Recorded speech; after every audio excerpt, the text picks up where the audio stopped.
Kisah Nabi Harun alaihi salam. Nabi Harun adalah kakak kandung Nabi Musa. Saat Nabi Musa diangkat sebagai Nabi Allah, Nabi Musa berdoa kepada Allah agar Harun diizinkan untuk mendampinginya. Dan Harun pun diangkat sebagai Nabi. Ia berjuang bersama Nabi Musa menghadapi Fir'aun dan kaumnya. Ketika tiba di kaki Gunung Sinai, Nabi Musa menunjuk Nabi Harun sebagai pemimpin sekaligus pengawas bagi kaum Bani Israel. Sedangkan Nabi Musa sendiri akan pergi ke puncak Gunung Sinai untuk menerima kitab dari Allah. Semenjak kepergian Nabi Musa, kaum Bani Israel menjadi cemas. Keadaan itu dimanfaatkan oleh Samiri. Ia sengaja mempengaruhi beberapa orang yang berhati lemah untuk mengikuti ajarannya. Samiri mengusulkan untuk membuat patung sapi sebagai sesembahan.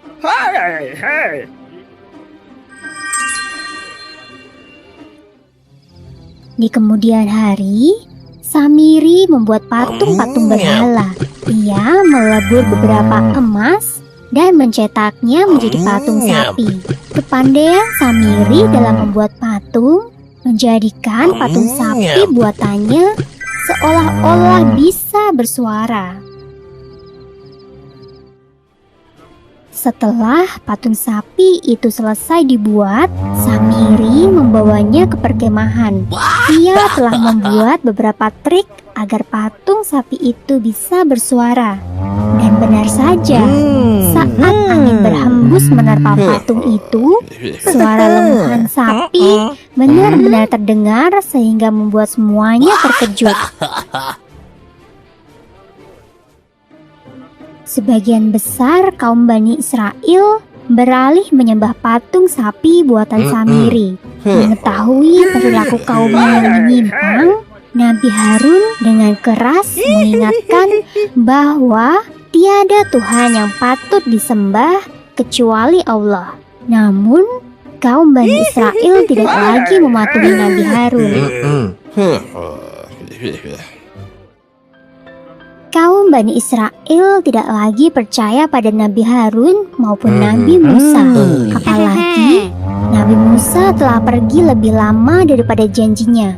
Menurut mereka, Nabi Musa telah meninggalkan mereka semua dan tidak akan kembali lagi. Oleh karena itu, mereka memilih mempercayai Samiri.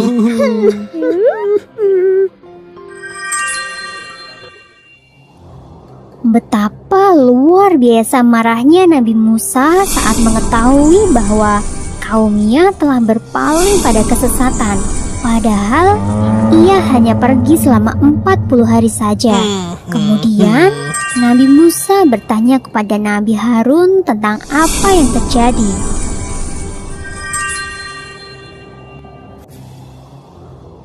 Nabi Musa menjatuhkan hukuman kepada Samiri. Pada hari berikutnya, Samiri diusir dari kaum Bani Israel.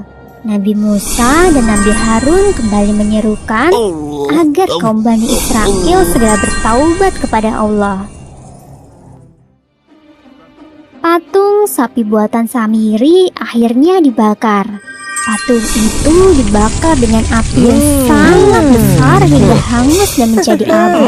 Setelah itu, kaum Bani Israel terbagi menjadi dua, yaitu kaum yang murtad dan kaum yang mengikuti Nabi Musa serta Nabi Harun.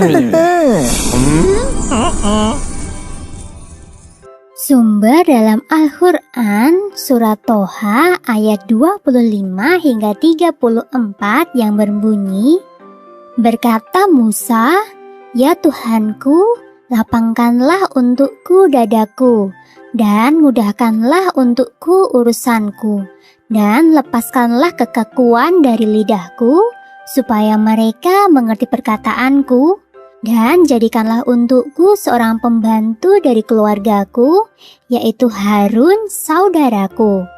Teguhkanlah dengan dia kekuatanku, dan jadikanlah dia sekutu dalam urusanku, supaya kami banyak bertasbih kepada Engkau dan banyak mengingat Engkau.